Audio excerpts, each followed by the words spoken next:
Capítulo 12. La deuda. Con este capítulo iniciamos la segunda parte del Crash Course. Aquí encontrará la información que nos llevó a mí y a mi familia a hacer profundos cambios en nuestras vidas, nuestra casa y mi trabajo, o incluso en dónde comprar nuestros alimentos. Con los conocimientos que han adquirido hasta ahora, ya pueden comprender de qué manera los componentes de la sigla EEMA, es decir, Economía, Energía y Medio Ambiente, se entrecruzan y convergen en una estrecha ventana al futuro, los próximos 20 años. Los datos que presentaré a partir de ahora me han llevado a la conclusión de que los próximos 20 años van a ser totalmente distintos de los últimos 20. Debo advertirles algo. Este material puede ser espeluznante, y quizás algunos de ustedes lo encuentren difícil de soportar. Así que empezaremos esta segunda parte con la deuda. Estudiaremos dos nuevos conceptos clave, de los cuales uno es esencial. Se trata del siguiente. Las deudas que no cesan de crecer dan por supuesto de forma implícita que el futuro va a ser mejor que el presente. En este capítulo examinaremos con todo detalle dicha afirmación. Pero antes necesitamos aprender unas cuantas definiciones. Una deuda financiera es la obligación contractual de devolver una cantidad específica de dinero en un momento dado del futuro. El concepto de deuda está perfectamente caracterizado en el derecho, de tal manera que podemos decir que una deuda es un contrato legal mediante el cual se entrega hoy dinero a condición de que se devuelva en el futuro, con intereses, claro. Las deudas pueden adoptar muchas formas. Las hipotecas y los préstamos para comprar un coche se denominan deudas garantizadas, porque siempre existe un bien recuperable ligado a la deuda. Las deudas de las tarjetas de crédito se denominan deudas no garantizadas, ya que no existe ningún bien recuperable ligado a dicha deuda en caso de omisión del pago debido. Para los ciudadanos ordinarios, solo hay dos maneras de cancelar una deuda: pagarla por completo o no pagarla, en cuyo caso se incurre en mora. Si las personas poseyesen una prensa de dinero, como es el caso del gobierno, tendrían una tercera opción: imprimir dinero para pagar la deuda. Este método es un impuesto disfrazado, ya que elimina artificialmente valor de todo el dinero existente y transfiere valor a los acreedores. En lo personal, lo considero como una forma de morosidad, que castiga preferencialmente a quienes ahorran y a los más indefensos frente al impacto de la inflación. En abril de 2008, las obligaciones de la deuda pura del gobierno usamericano alcanzaban los 9.444.000.000.000 $. Esto es solo la deuda. Una vez que se añaden los pasivos del gobierno, en especial el Medicare y la Seguridad Social, la cifra se multiplica entre 5 y 8 veces. En el próximo capítulo analizaremos los pasivos, de manera que por el momento los dejo de lado. Ahora nos centraremos simplemente en la deuda. Nos bastará con saber que la deuda es solo una parte de la historia. Bien, a continuación veamos este gráfico de la deuda total de Usamérica, es decir, la suma de las deudas federal, estatal, municipal, corporativa y privada, representada por la línea roja, en comparación con la renta nacional total, representada por la línea amarilla. La deuda total usamericana actual asciende a más de 48 billones de dólares. Vale la pena recordar que se trata de 48 fajos de billetes de $1,000, cada uno de los cuales mide 108 kilómetros. Si ajustamos esos niveles de deuda a la población y a la inflación a lo largo del tiempo para poder comparar cosas iguales, veremos que en 1952 la deuda total equivalente por persona era de $76,000, mientras que hoy es de $183,000. Una deuda de $183,000 per cápita significa que hoy en día la media por familia de 4 personas en Usamérica alcanza los $732,000 de deuda.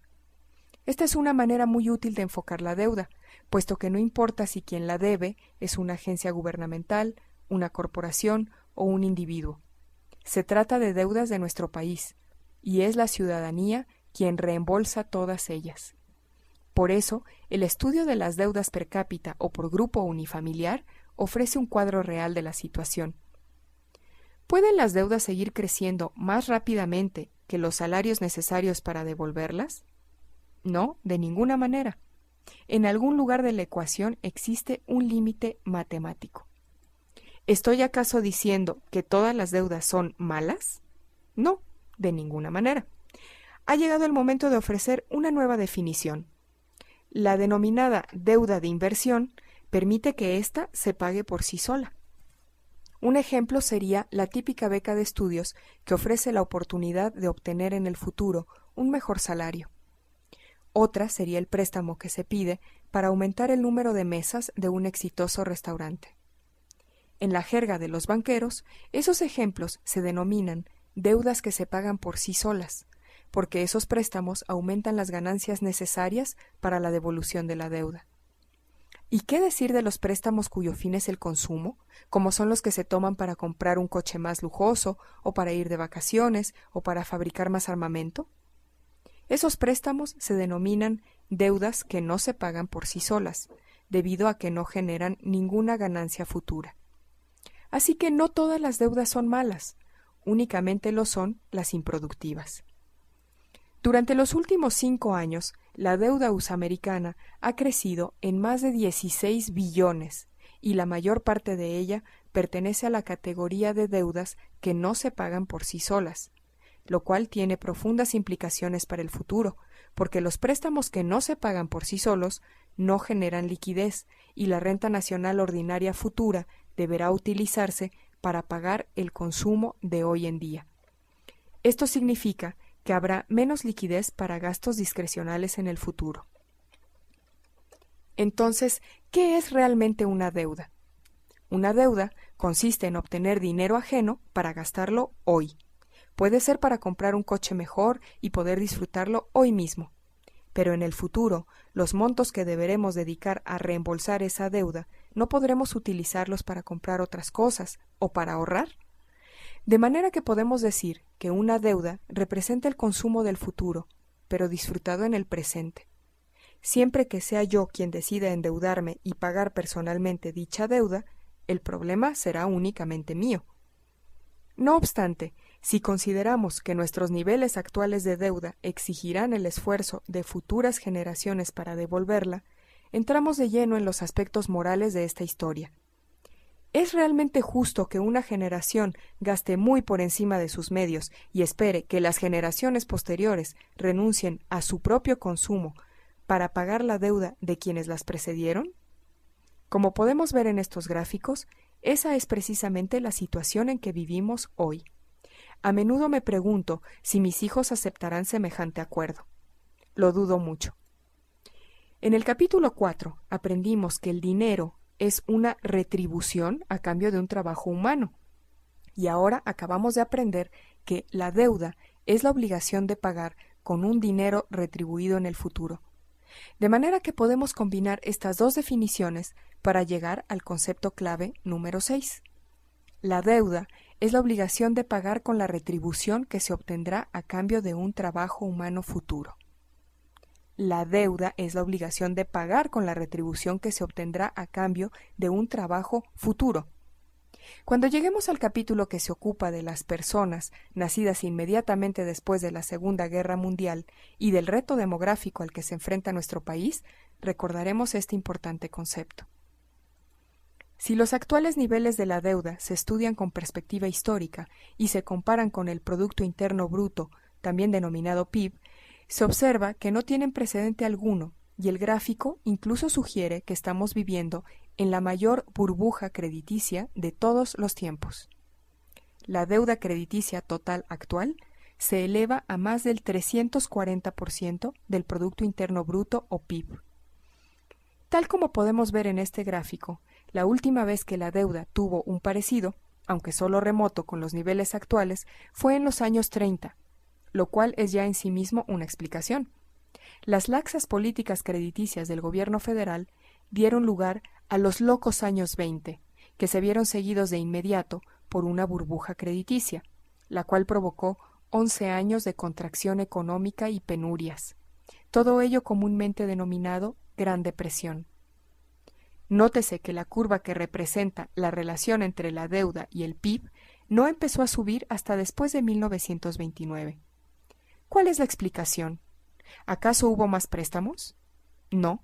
La curva del gráfico empieza a subir en 1929 porque las deudas permanecían, mientras que la economía se iba hundiendo, lo cual dio lugar a ese pico.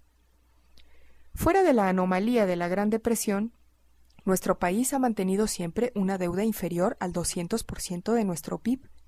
Fue solo a partir de mediados de los años 80 cuando esa relación dejó de respetarse, lo cual nos permite afirmar que nuestra experiencia nacional con tales niveles de deuda es un fenómeno históricamente corto, de solo 23 años. Este gráfico, más que ningún otro, me ha llevado a concluir que los próximos 20 años van a ser totalmente distintos de los últimos 20.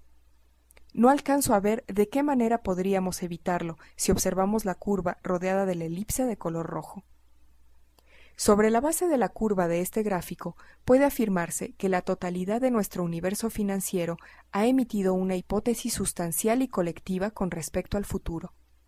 Puesto que una deuda es la obligación de pagar con un dinero que se espera ganar en el futuro, cada expansión incremental del nivel de la deuda da por supuesto que el futuro será mejor que el presente.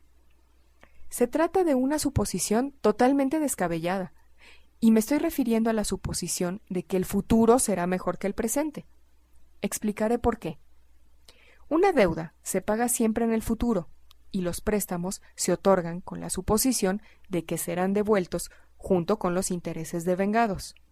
Si este año se otorgan más créditos que el anterior, eso significa que se espera, que se supone, que en el futuro existirá la capacidad de devolver esos préstamos.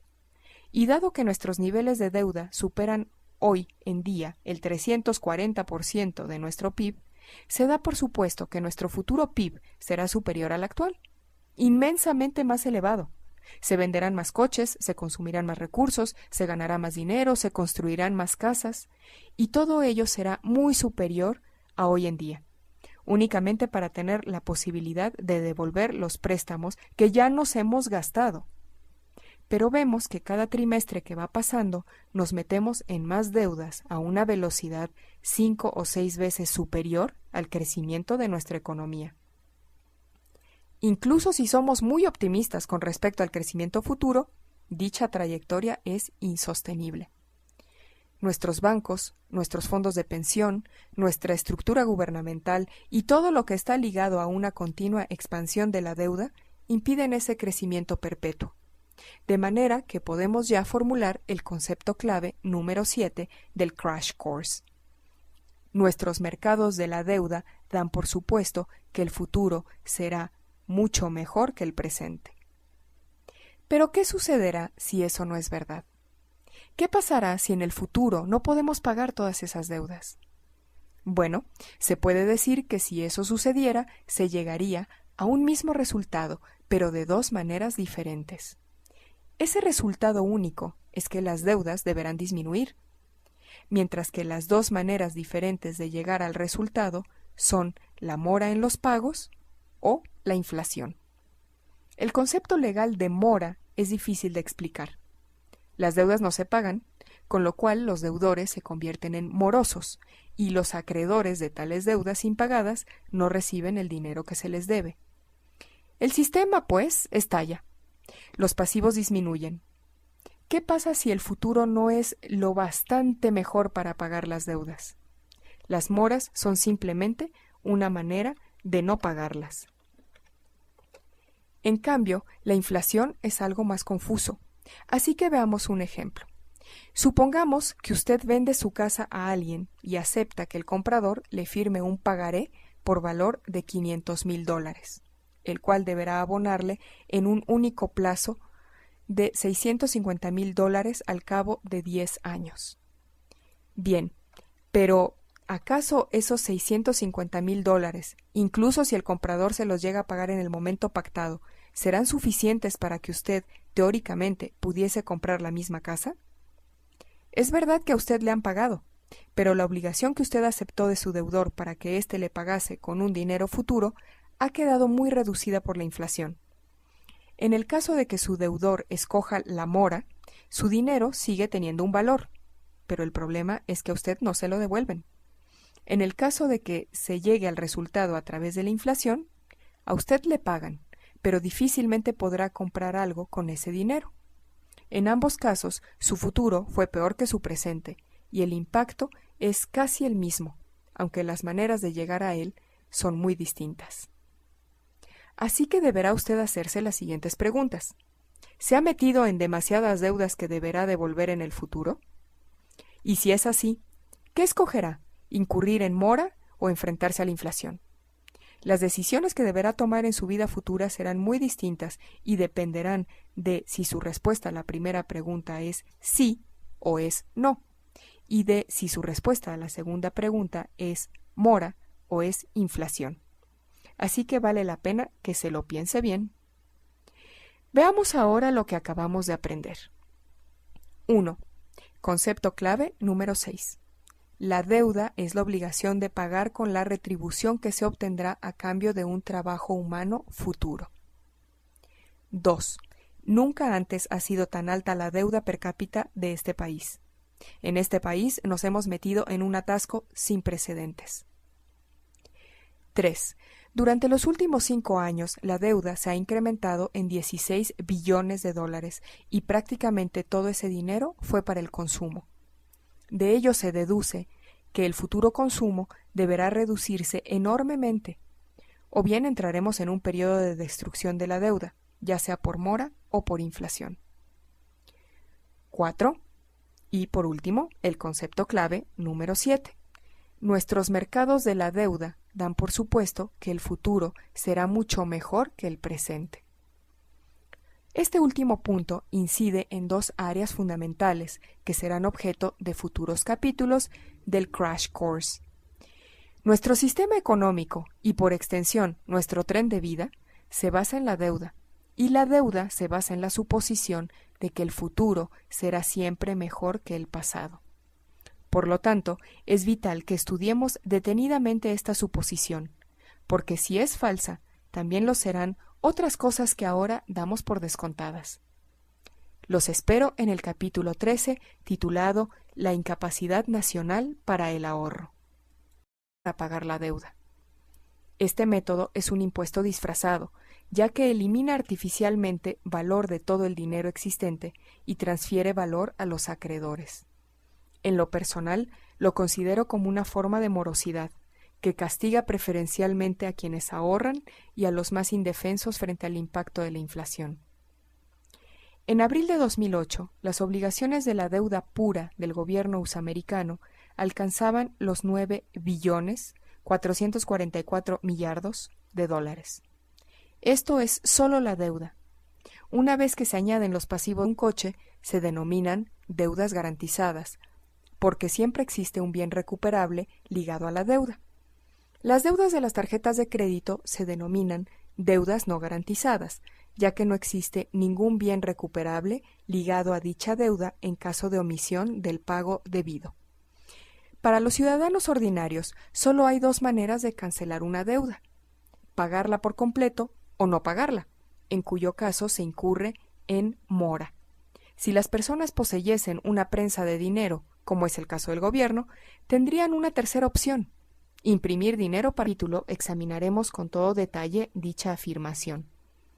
Pero antes necesitamos aprender unas cuantas definiciones. Una deuda financiera es la obligación contractual de devolver una cantidad específica de dinero en un momento dado del futuro. El concepto de deuda está perfectamente caracterizado en el derecho, de tal manera que podemos decir que una deuda es un contrato legal mediante el cual se entrega hoy dinero a condición de que se devuelva en el futuro, con intereses, claro. Las deudas pueden adoptar muchas formas. Las hipotecas y los préstamos para comprar. Capítulo 12. La deuda. Con este capítulo iniciamos la segunda parte del Crash Course. Aquí encontrará la información que nos llevó a mí y a mi familia a hacer profundos cambios en nuestras vidas, nuestra casa y mi trabajo, o incluso en dónde comprar nuestros alimentos. Con los conocimientos que han adquirido hasta ahora, ya pueden comprender de qué manera los componentes de la sigla EEMA, es decir, Economía, Energía y Medio Ambiente, se entrecruzan y convergen en una estrecha ventana al futuro, los próximos 20 años. Los datos que presentaré a partir de ahora me han llevado a la conclusión de que los próximos 20 años van a ser totalmente distintos de los últimos 20. Debo advertirles algo. Este material puede ser espeluznante, y quizás algunos de ustedes lo encuentren difícil de soportar. Así que empezaremos esta segunda parte con la deuda. Estudiaremos dos nuevos conceptos clave, de los cuales uno es esencial. Se trata del siguiente.